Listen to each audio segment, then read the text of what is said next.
Yeah, we are running with the hit squad. It is week 9 of the NFL season. My name is Brian Anthony Davis. This is the Fans First Football Show. I am with Nick Hogan of Foxborough Frenzy. I am with Aiden Reed of Broad Street LinkedIn, and we are missing one of our fearsome foursome this week. I think he is over celebrating the Dodgers win. He is a big Dodgers fan. It is Jess Place from Mile High Broncos. And I got to tell you, I don't know where he is right now. I'm not going to say anything, but there's an iguana involved. And with Jess, I just know that there's going to be some kind of amazing story. I want to party with that guy. I think The Hangover was based on his life back in college. Which one Jess was, I don't know. But no, Jess isn't with us. He will be back with us next week. We are so glad to hang out with you. Week 9 did not disappoint, fellas. What do you think? It was electric. So many big plays and crazy plays that happened. The new bowling pin celebration, I think, is hilarious. I don't know if you guys caught those, but really funny stuff. And but yeah, I mean, did not disappoint at all. Hogan, yours disappointed a little bit with your team going down, but pretty good week though. Yeah, all things considered, I mean, getting to overtime, the last play of the game, Drake May doing his best Patrick Mahomes kind of impersonation Insane. there. 12 seconds running around the pocket and then throwing the touchdown as time expires to tie it up there. The future is bright, and that's the biggest thing as a New England fan at this point that we're looking for is the fact that Drake May seems to be the dude, which is what we've been missing since Brady left town. And hopefully the horizon is looking brighter than ever at this point. It absolutely is. And we're going to be talking about that team in a little bit. In fact, we'll be talking about them in just a few. But let's go ahead and kick off the schedule this week. Now, my team, the Pittsburgh Steelers, they were on a bye this week. So I had a chance to go to a Pee Wee football game, fellas. And that was just seriously, it was awesome. That went down to the final play as well. They didn't pass the ball the entire game.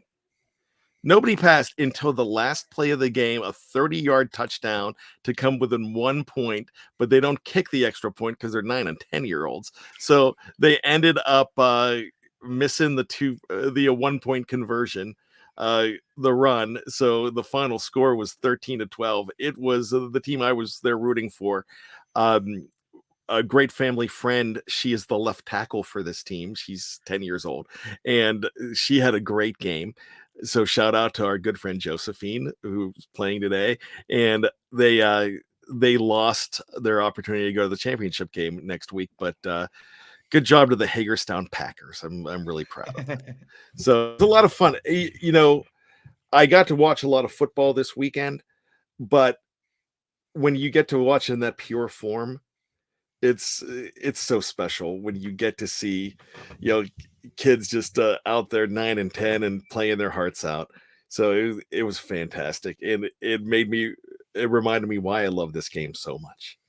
Yeah. So let's go ahead and get into it, boys. The first game we are going to talk about this week, the week of November 3rd, is the Cowboys and the Falcons. Reed, you're loving this one, I'm sure. Oh, yeah, it's great. I mean, the Cowboys are the masters of making losses not seem as bad if you're just looking at the scores, but they were never really in this game.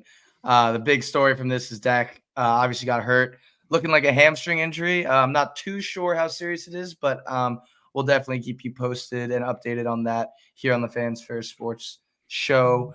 But yeah, I mean, the Falcons played a great game. Kirk Cousins, 19 for 24, 222 yards, 3 touchdowns. Bijan, phenomenal on the ground and through the air. 19 carries for 86 yards, 7 receptions for 59 yards. He's really emerged. Going back to a few weeks ago, I think we saw a bit of a split more between Bijan and Tyler Algier. I thought that was because Bijan's a little banged up, and I think that the past 2 weeks that has been proven right. That is the reason why they were kind of splitting more. This is Bijan's backfield, and yeah, I mean, the Cowboys, we're going into Jerry World next week. Big game. I believe it's America's game of the week. So we'll get to the Birds later. But yeah, I mean, you can't go wrong with the Cowboys loss. So. All right. So, I have to ask you this question. What were Zach Bond's thoughts of the Falcons Cowboys game? Zach Bond had an incredible game today. I think All right, we're not talking about that. We're talking about too busy making plays on the field to have anything to say about this Cowboys game. But yeah. Hogan, Falcons, Cowboys. Any thoughts? Just really quickly on the Falcons side of things. I mean, they took a record of 6-3 today, and with Tampa dealing with the injuries that they're dealing with, if Tampa doesn't find a way to win tomorrow night against the undefeated Chiefs, the Falcons could be the front runners for that division going forward, which will make things really interesting in the NFC South. Yeah, that quick division, vote on. Oh, sorry, Brian. that division has become very interesting. Go ahead, Reed. I was just gonna say, like, building on that, the fact that the Falcons are 4-0 against the NFC South right now is huge for their playoff implications. Yeah, it's theirs to lose at this point. All right, let's go to the Patriots and Titans. Hogan, this was a rough game for you, but you did mention that the future is looking bright with Drake May tying it at the end. This game goes into overtime. The Titans win this game. What happened in this game? Essentially, the Patriots just found a way to shoot themselves in the foot, which is what they've been doing all season long, unfortunately. But again, going back to the positivity train that we're trying to ride up here, which is few and far between with what we've seen so far, Drake May absolutely balled out today. And even though the stat lines might not say it in his passing attempts, where he finished the day 29 of 41, 206 yards, 1 touchdown, and 2 interceptions, he also got sacked, where he got sacked for a fumble, 3 turnovers overall. But on the ground, May ran the ball 8 times for 95 yards, which is absolutely insane. I think it's the most rush yards for a Patriots quarterback since Steve Grogan back in like the 70s or 80s that they were talking about at some point, which is just wild to think about. But yeah, the big thing from this game was obviously the Titans were doing everything they could to put the game away. It was 17-10. Patriots got the ball back with very limited time, no timeouts, got right down the field on the 4 or 5 yard line. May made magic happen, ran around for at least 11, 12 seconds through the game, tying touchdown there to Ramondre Stevenson. As a Pats fan, I was secretly, like I said, kind of I'm hoping for losses at this point. I just want to build on that draft capital going forward. But for the future of this team and seeing that he has that capability, that athleticism to do what he's doing on the field, it is just awesome to see. And unfortunately, not getting the job done against a hapless Tennessee team who, there wasn't Mason Rudolph didn't do anything spectacular today. Tony Pollard had a heck of a day, rushing the ball 28 times for 128 yards. But otherwise, like I said, bad loss, but future is bright for New England. Reed, I'm going to get to you in a second. Let me go ahead and say one thing. I have found myself in position like this where that the season is lost, but you've got to be proud of what you're building. I think those wins actually feel pretty good when, even if you're screwing yourself out of the top pick whatsoever, I think that builds so much more hope in what you have going on. So I never fret that win, even when the team's struggling. Reed. Yeah, I was just gonna say, if it makes you feel any better, Hogan, if you care about my thoughts at all. But I think this is the ideal situation. Like you said, Drake May balled out today. I was so impressed with his improvisational skills, moving around in the pocket, and his ability to take hits and hang in there and take the hits in a good way. I'm not talking about sliding and that stuff. I'm talking about hanging in the pocket, waiting till the last second, throwing the ball, knowing you're going to get smoked. And I'm a big Drake May fan. I have him in some fantasy leagues, but he impressed me. This was by far his best game, in my opinion, even though he didn't win. Some of the plays he was making was truly incredible against the Titans defense. That's one of the best in the league this year. So if I were you, I would be excited. And you got the loss, so you can, build up that draft capital. So we got that win last week against the Jets, who I'd much rather beat any day of the week as opposed to the Titans. If we're screwing the Jets over, that's okay. I'm okay with it. Divisional rival is different than the Titans. I get That's that. right. That's right. I'm going to go with my team of the week. I'm already giving you the spoiler right now as we go to the next game here. It is the Cincinnati Bengals and the Las Vegas Raiders. I've got to say, the Cincinnati Bengals, what a show they put on this week after losing last week. Joe Burrow, 27 for 39, 251 yards, 5 touchdowns, a career high, 1 interception. Chase Brown is settling into the Joe Mixon role very well, 120 yards for Chase. As far as the receivers, spread it around real well. Would you believe the leading receiver was not Jamar Chase? It was not T. Higgins, because he was not playing in this game because he's injured. It was Mike Gesicki, a guy that you're all too familiar with, Hogan. He had 100 yards on 5 receptions, 2 touchdowns. My gosh, everybody's looking to pick him up in fantasy. They also sacked the quarterback 5 times. Trey Hendrickson, 4 tackles, 4 sacks. I mean, what a complete game for the Cincinnati Bengals.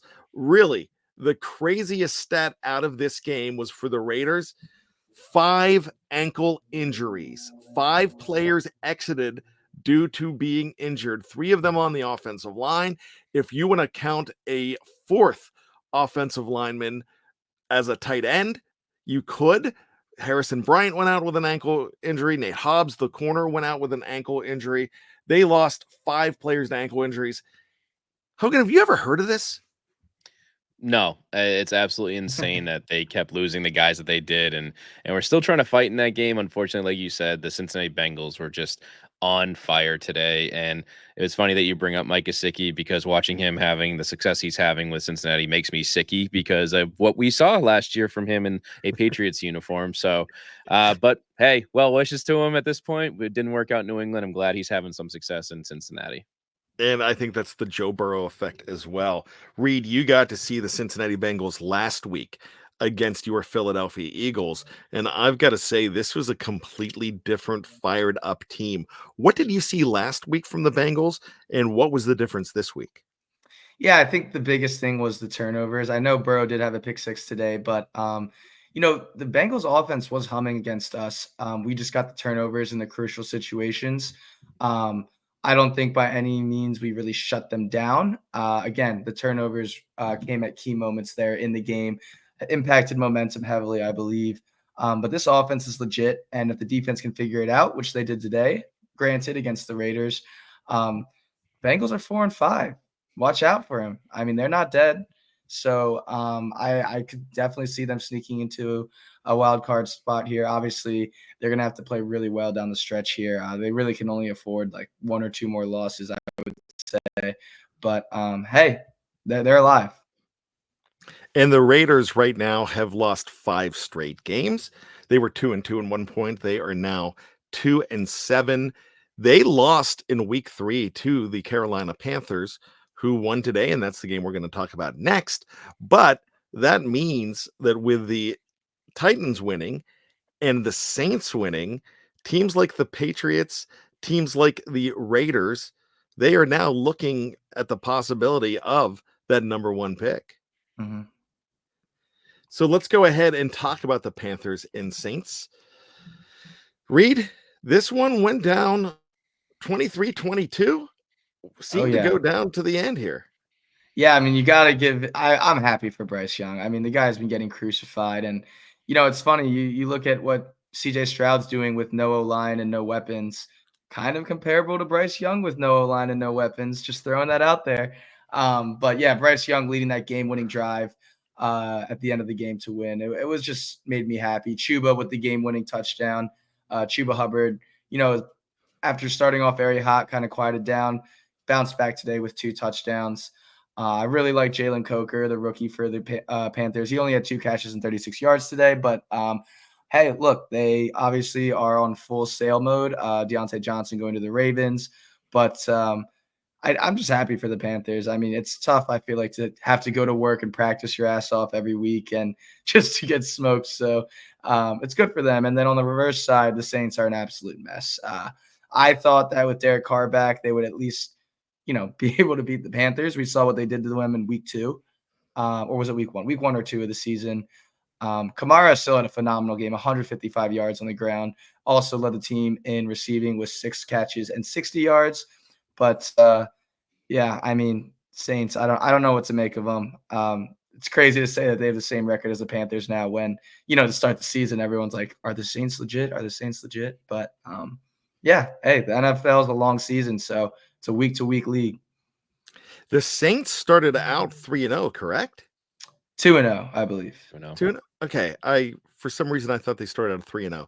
Yeah, this is a team that is in disarray. But let's talk about the Carolina Panthers because we don't talk about them a lot on this show, Hogan, because usually they're a footnote because they have lost the game. It seemed like they were completely a joke by having to bench Bryce Young.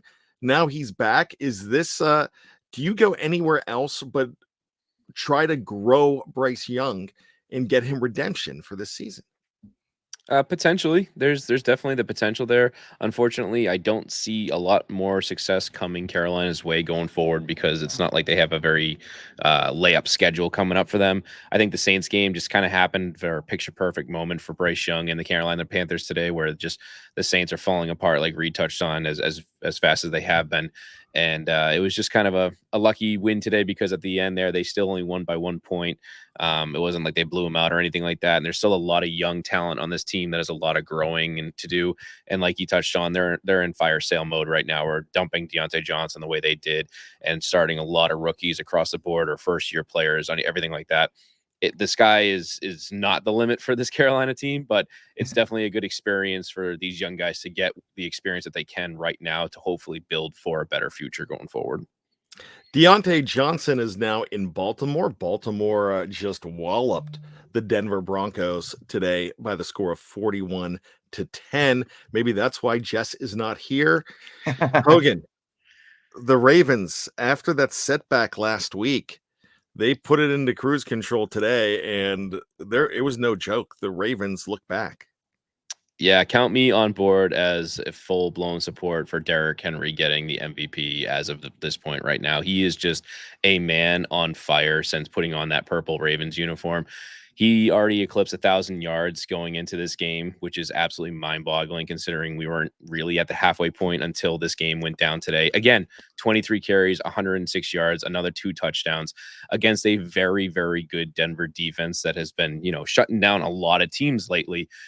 And, with Bo Nix and everything, doing what he's been doing on the Denver side of the ball, he did not look like himself the last few weeks there, only completing 19 of 33 for 223 yards and an interception there. Did his best impersonation wide receiver there. I think he caught a touchdown, though. He did. He had a receiving touchdown, which was kind of a fun play to watch, but unfortunately was not enough to overcome the Derrick Henry show. And Lamar Jackson is lighting it up on the scoreboard as well. 16 for 19, 280 yards, 3 touchdowns, almost a picture perfect day for that Baltimore offense. And definitely seemed to be like a get right game for Baltimore. They're just, even though they've lost 3 games, you cannot count them out as Super Bowl contenders at this point with the way they're playing football. All right, let's talk Derrick Henry right now. Yeah, and I agree with you that they are Super Bowl contenders right now, even though they are second place in their division. This is a very good Ravens team. They frightened the bejeebers out of me. No more bejeebers left. But the Steelers, Ravens, when that comes up on November 17th, that is going to be a blockbuster game. But I want to talk about Derrick Henry real quick. He went into this game tied for number 10 all time with Barry Sanders, the legendary Hall of Famer Barry Sanders, with 99 touchdowns. He now has 101. He leapfrogged Marshall Falk, and Sean Alexander is now 8th all time behind John Riggins, Jim Brown, Walter Payton, Adrian Peterson, Marcus Allen, LaDainian Tomlinson, and Emmitt Smith. Emmitt Smith leads with 164. Derrick Henry, 101. He has only been in the league since 2016, fellas. Does he have a chance to be the all-time leader here?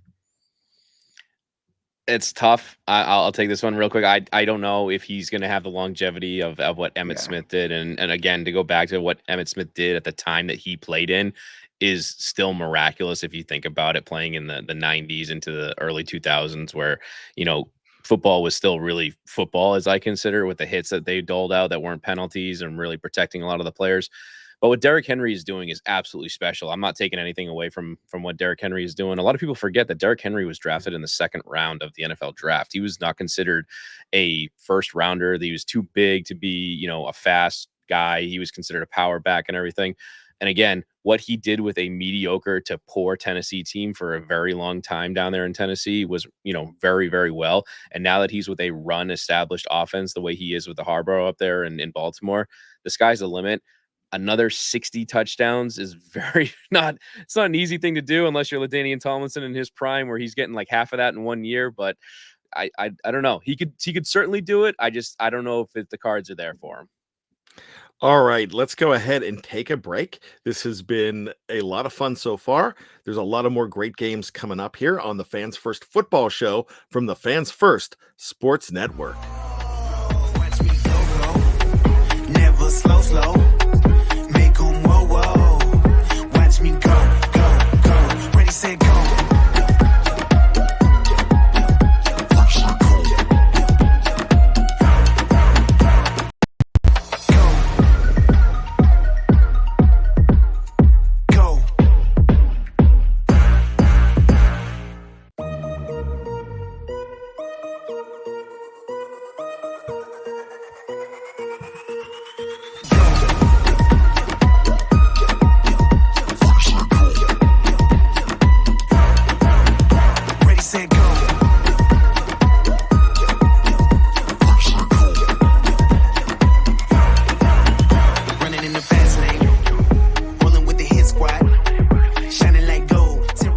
It's the Fans First Football Show here on the Fans First Sports Network.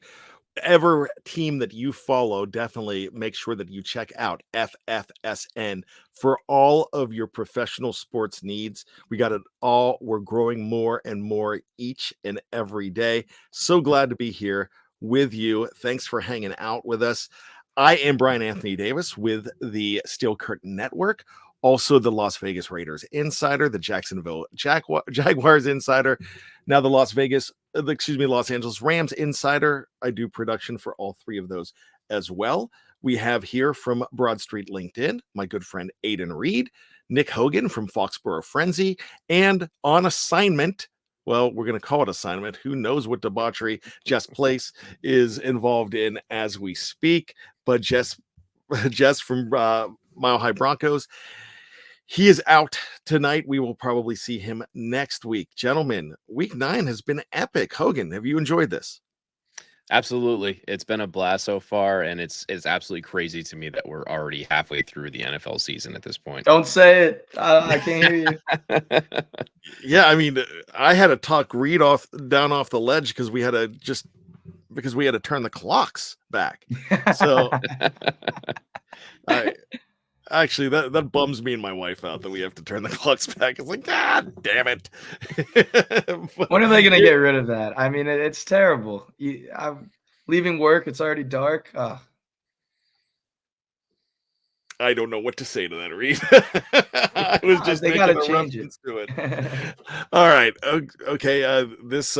This message from Reed is not endorsed by Nick Hogan and Brian Anthony Davis, but this does not. The views expressed by Aiden Reed aren't exactly the views of the Fans First Sports Network on the Daylight Savings Time, Eastern Standard Time. Let's go ahead back into the whole mix here.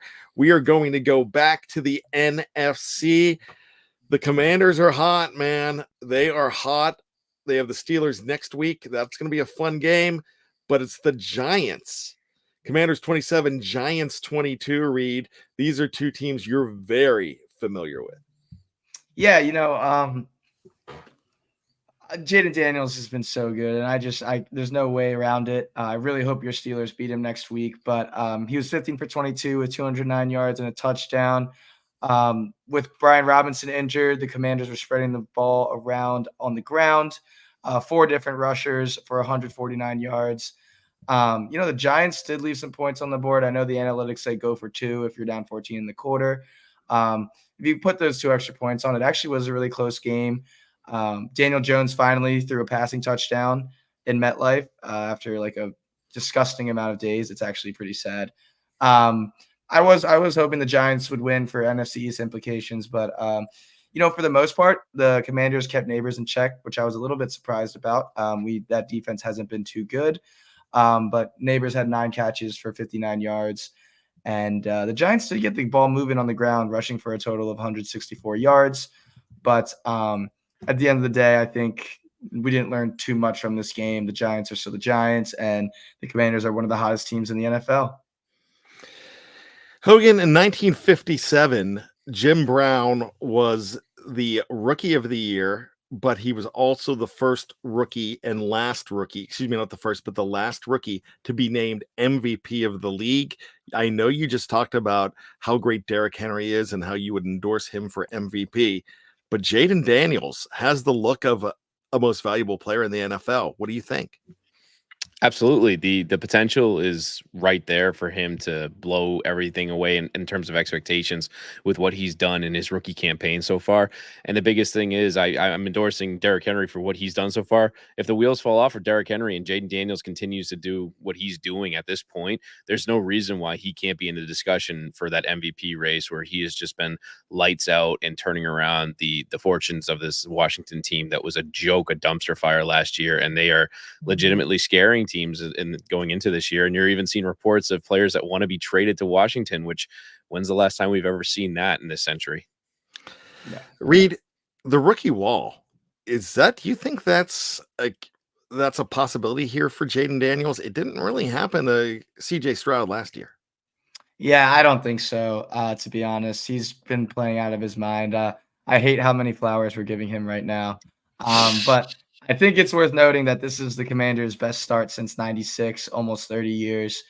Like I've said it before, I have a lot of buddies because I went to school in Virginia that are Commanders fans, and they're getting real cocky, and I don't like it. But we're gonna see them on Thursday night in a couple of weeks. So yeah, I mean, yeah, I gotta give the guys flowers. I'm an unbiased take on this show, so I don't think he's gonna hit a wall. I mean, he just looks incredible, and when he runs, it reminds me of 2022 Hurts. Just looks like he's just gliding, not even trying, making guys miss on clear sack opportunities. Yeah, just can't say anything else besides that. I'm very, very impressed. All right, so the Chargers, the Browns, Hogan. The Browns are another very bad football team here. They are right now a possibility for that number one pick as well if they keep on losing. They are now 2-7. What's going on here with Cleveland?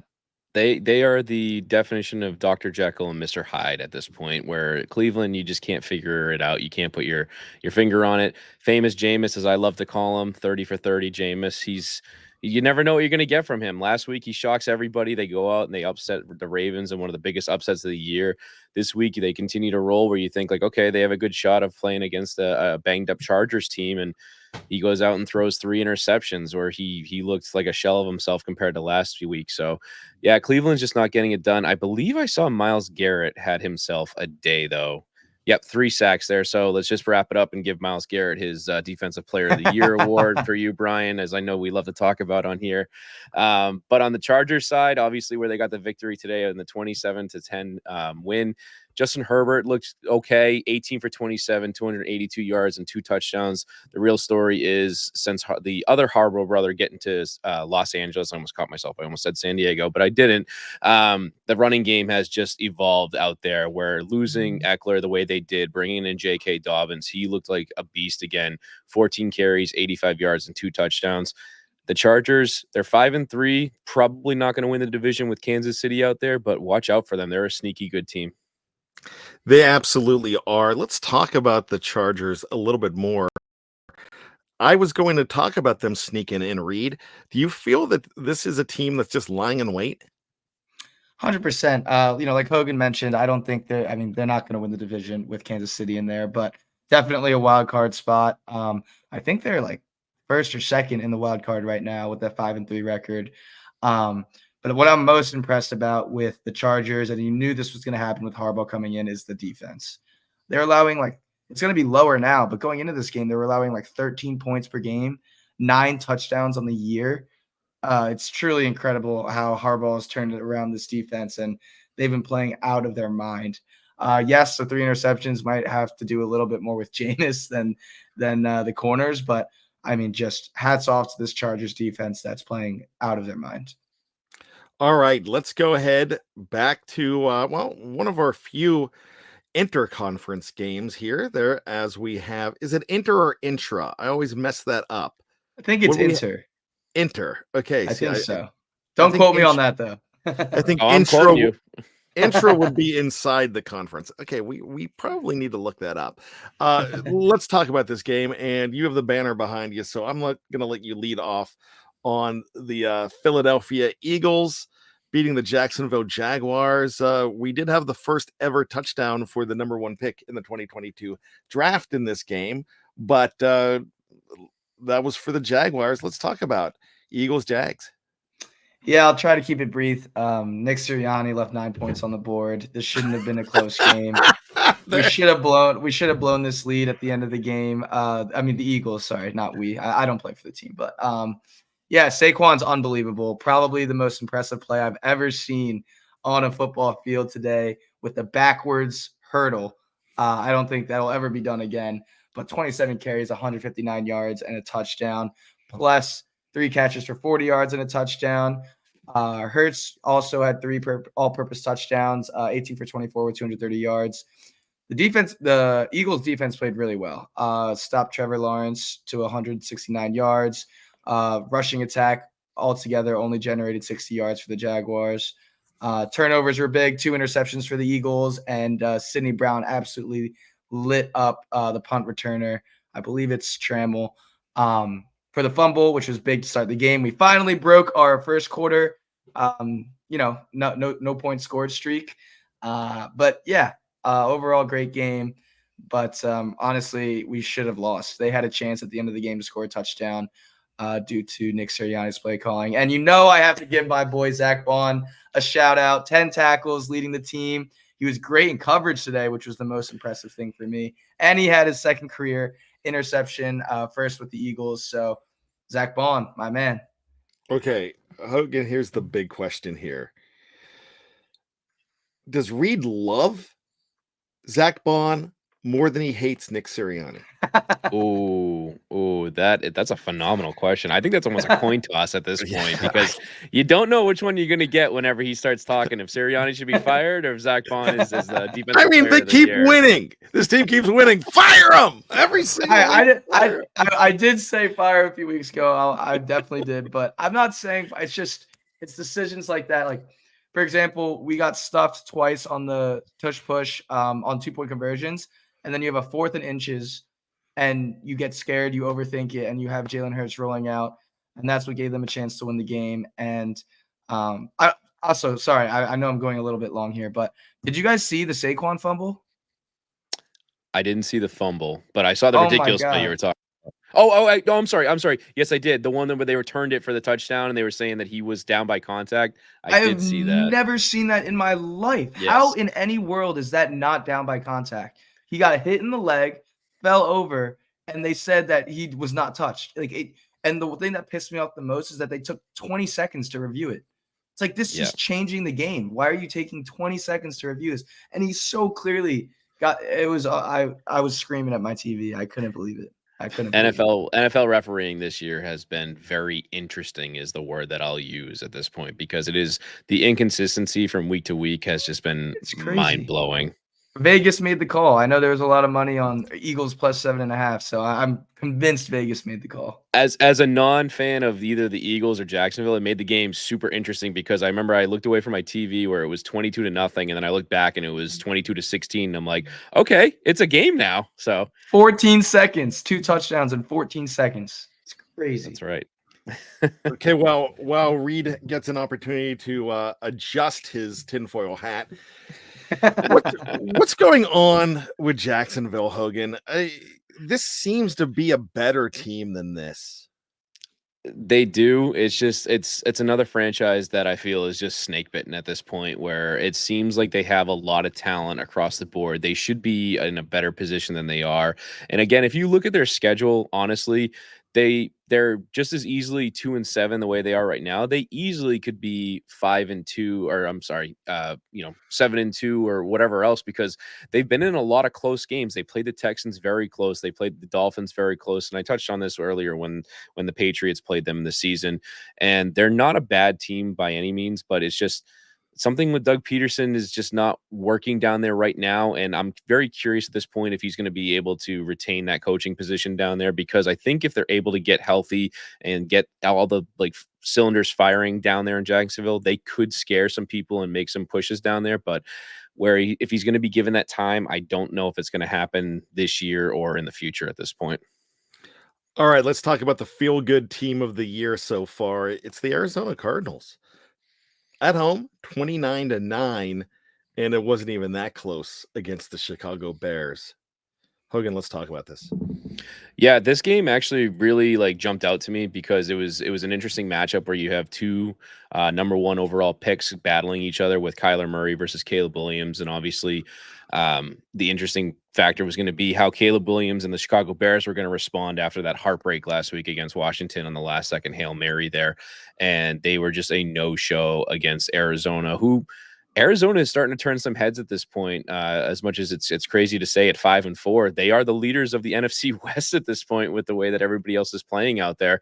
And Kyler Murray is balling out. His stats didn't jump out crazy today, where he finished 13 for 20, 154 yards, no touchdowns, no picks. But the run game is all you needed when you're Arizona out there. James Conner was just a beast, 18 carries, 107 yards.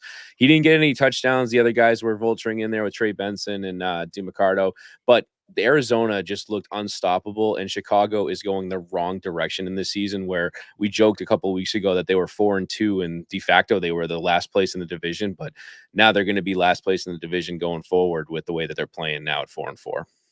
And I'm going to throw this in because I am a big fan of James Conner. James Conner, cancer survivor, continues to go ahead and impress in Arizona. I love watching this guy run. I love everything about his game. The guy is heroic as well for everything that he went through at the University of Pittsburgh. And he's just a fantastic story. You've got to root for a guy like that, Reed. Yeah, definitely. I love how upright he runs. One of the few, it's like him and Pacheco. Most running backs staying low, and that more like what you think of as an athletic position. But he just runs so tall and so violently. He really is a great watch, and he had a phenomenal game today. I had two big takeaways from this game. The first one is the Bears O-line. Like, they're supposed to have beefed it up in the offseason, and they haven't been playing so bad. But this Cardinals team was near dead last in QB pressure, in sacks going into this game. And the fact that they got after Caleb Williams 6 times today, I expected Caleb to deal. I didn't think they were going to win. I'm a big Cardinals believer. But the fact that he just had no time, O-line, as you guys know, is arguably the most important position group in football. And without an O-line, you're never really going to get anywhere. And then the coaching decision to bench Tyreek Stevenson, I totally get it. He gave up that Hail Mary. I'm not sure if it was for a half or for a quarter. He ended up second in the team in tackles whenever he did come back in with 7. It is just an interesting move in my part. I understand that discipline's necessary. I understand you want him to get the message that he has to stay locked in and finish the game. But you're already so banged up in the secondary. They kind of let the game get away from them early. And, I'm not saying that one DB is going to change that story, but kind of a head-scratching move by Eberflus, in my opinion, just because I'm sure he knows what he did. And when you're already so thin in the secondary, benching one of your starters, I don't know. Eberflus, I know Bears fans are not a fan of Eberflus. So. Reed, I'm going to remind you about a certain benching of a cornerback in a specific game that did have a very big influence on the game. Yeah. So please shut the hell up down there. I don't want to hear it.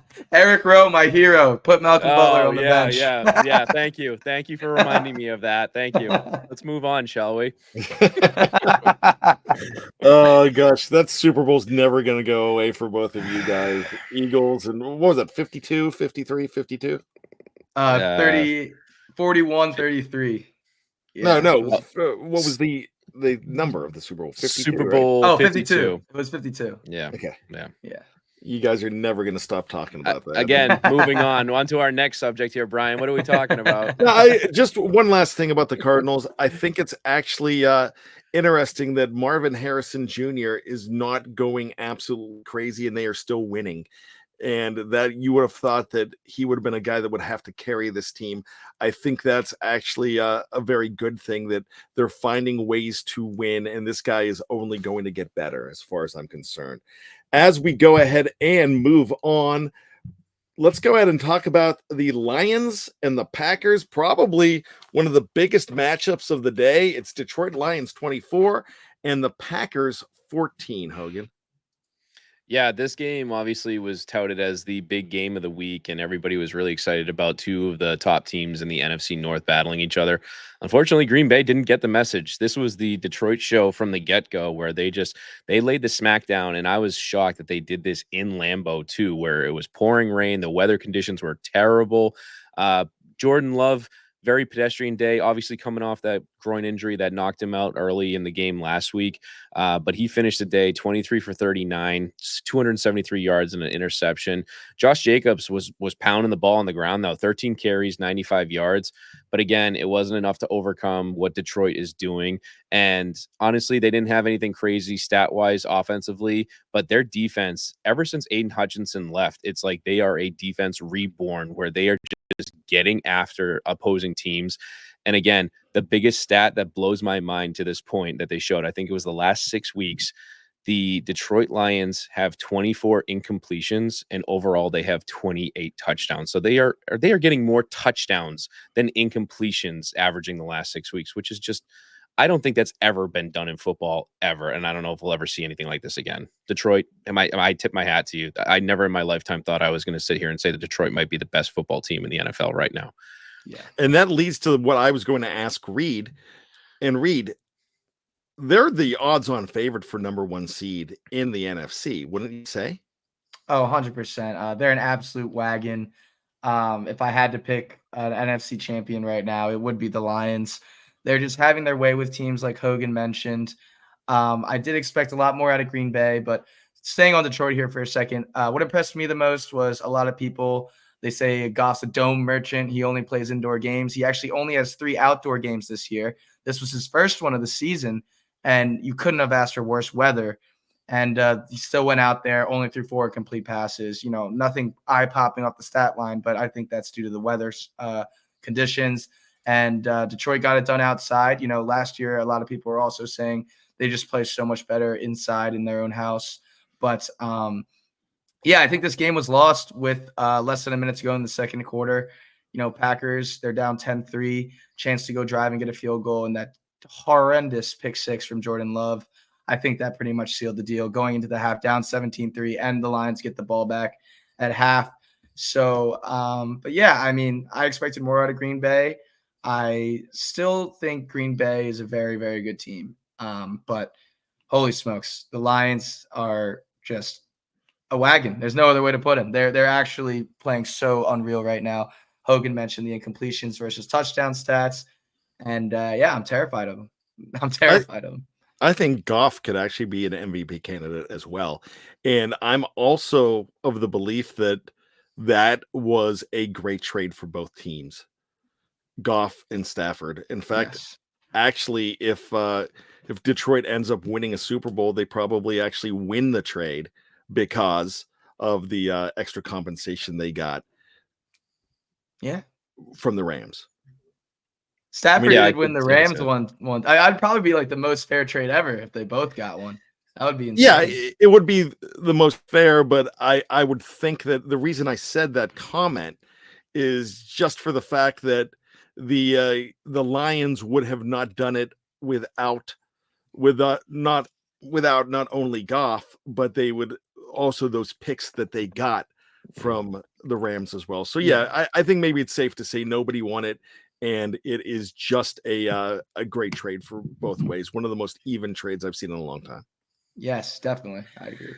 All right, let's talk about the other team in that trade, the Los Angeles Rams. Don't look now. The Cooper Kupp trade rumors are completely dead, and they are looking at the Arizona Cardinals and saying, hey, listen to our footsteps.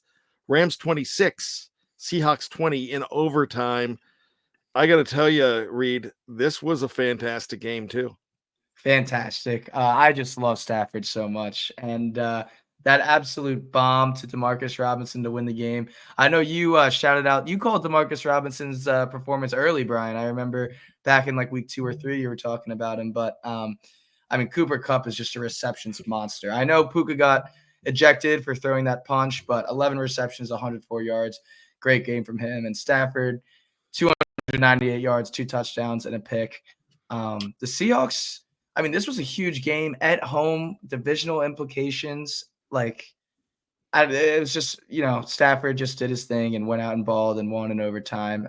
Geno Smith had a great game, though. He's still leading the NFL in passing yards. He finished this day with 363 yards, 3 touchdowns. But the big blemish on the stat line is obviously his 3 interceptions. Kyron Williams, 22 carries, 69 yards. Kenneth Walker, 25 carries, 83 yards.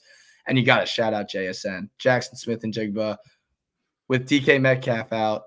Absolutely balled. 7 catches, 180 yards, 2 touchdowns. And especially on that game-tying drive to end the game, he was phenomenal. So got to give JSN his flowers. It makes you think. I don't know. Do you guys think that they might actually trade Metcalf here? You stole my thunder. That was my question for Hogan. So Hogan, take that. The potential's there, especially the way that they've been losing games lately. Where the Seahawks started off so hot. I think they were at least 3-0, possibly 4-0 before 3-0. 3-0. Okay, so they lost a bunch of games afterwards, and obviously they've been fighting in a lot of the different games that they've been playing in. But at this point, you got to feel for DK Metcalf and for some of those guys, especially like a Tyler Lockett that's been there as long as they have, where if the future is not looking great for this team going forward, it might be time to start selling off pieces to try and build for a future around JSN, like you were talking about there, Reed. Like, he had his coming out party today. But again, they also have to look at guys like Geno Smith, where, he was a bridge guy. He's been, around the NFL for a very long time at this point. He is not getting any younger as well. So Seattle has to take a hard look at this year, especially going forward, where they are now 4-5, near the bottom of the division, if not at the bottom, and really evaluate their roster and see, is this a team that we can push forward with going forward with these guys, or do we need to start the sale now and get better for the future? I'm just going to say you need to start the sale now and get ready for the future. And rumor has it that DK Metcalf wants to play with Russ Wilson again. I'm just saying. Please, as long as it's not the Commanders, because I will lose my mind if he goes. The rumor's just in my head, though. That's the only place that is valid, because in my head I'm like, oh, that'd be awesome. But I've got to be objective here. Guys, fantastic week. As we're recording this, it's 7-0, close to halftime in Minnesota. The Indianapolis Colts are up on Minnesota right now.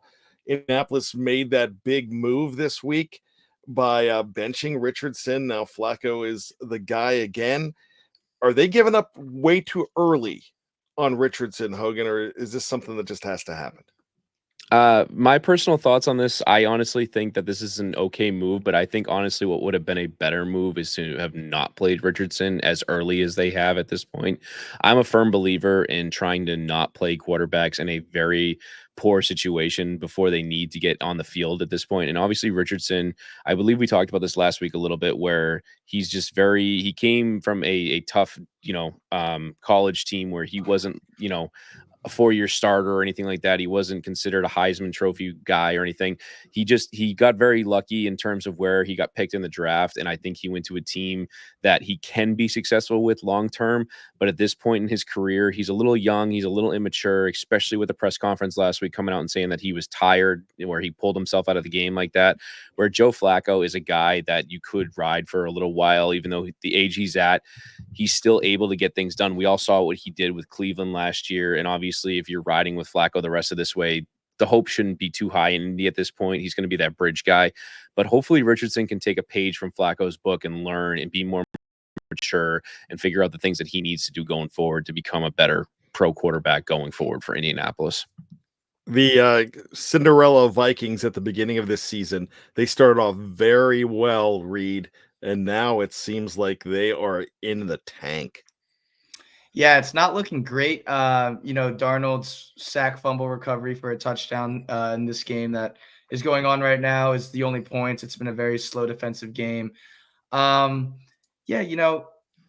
too sure what to think of it. I don't think they're out by any means. I think that defense will always at least keep them in games. It's really up to if Sam Darnold can simply come off of the defense's momentum and put some points on the board here, because Brian Flores is going to have this defense playing well. So I think they caught the Rams in a bad spot. They were kind of in a must-win situation last week. So, I'm not out on the Vikings, but I don't think any of us really did think that they were Super Bowl contenders. I think we all were talking about it as the season went on. Like, yes, they're playing very well, but I don't think any of us saw them being a contender. And that just kind of goes along with the flow of the season. It's a week by week league, and hey, as of right now, the past 3 weeks haven't been looking great for them. But Brian, I did want to talk about my favorite game of the week: the Dolphins and the Bills. Walk-off kickoff by Tyler You Bass know what? today. I missed that, didn't I? How did I No miss that worries. game? So go ahead. It's yours. Kick it Yeah, off. this was the most entertaining game for me of the week. It went punt to start the game, and then there wasn't a punt for the rest of the game. The announcers were saying, you know, this feels like whoever has the ball last is going to win the game, and that's exactly how it went. You know, the Dolphins marched down the field. They left only a minute and 33 on the clock, tied up the game with an 11-play, 81-yard, 4-minute and 40-second drive. And then Josh Allen, with a chance to win the game, sets up Tyler Bass for a 61-yard field goal to walk it off. And it was just a very offensive and electric game. And with these two offenses, I don't think you expect anything less. Hogan, that was a blockbuster game. No, for sure. And the biggest thing, obviously, is that whenever the Bills and Dolphins get together, you know it's going to be interesting football. And I'm glad to see the game turn out the way it did, especially where I think we all remember when they met up for that Thursday night game where Tua got injured again, where you never want to see that. And the Bills were just cruising at this point.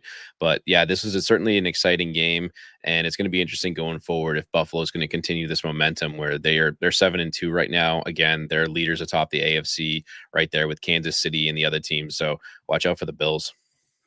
They are a very tough team, especially if you get them at home in the playoffs as well.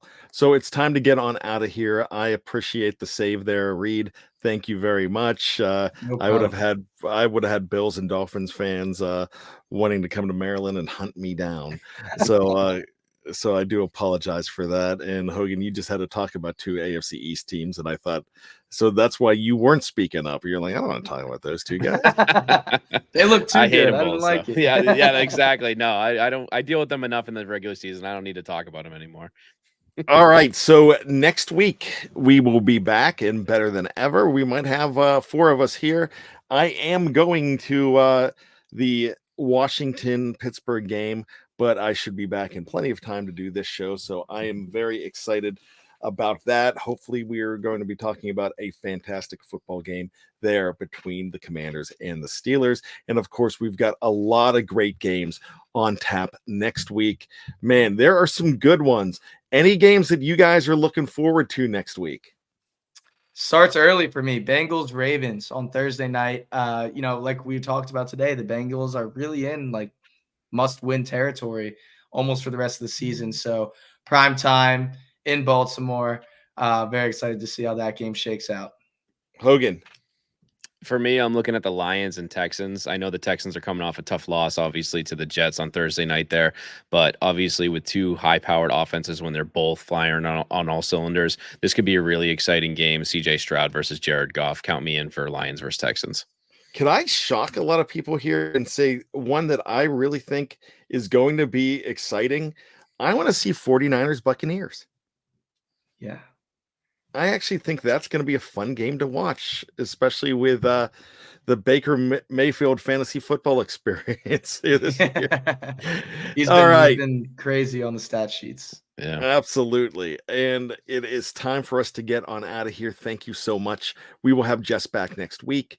For Hogan, for Reed, my name is Brian Anthony Davis. We thank you so much for hanging out with us whenever you're listening to this show. We appreciate you. We cannot do these shows without you.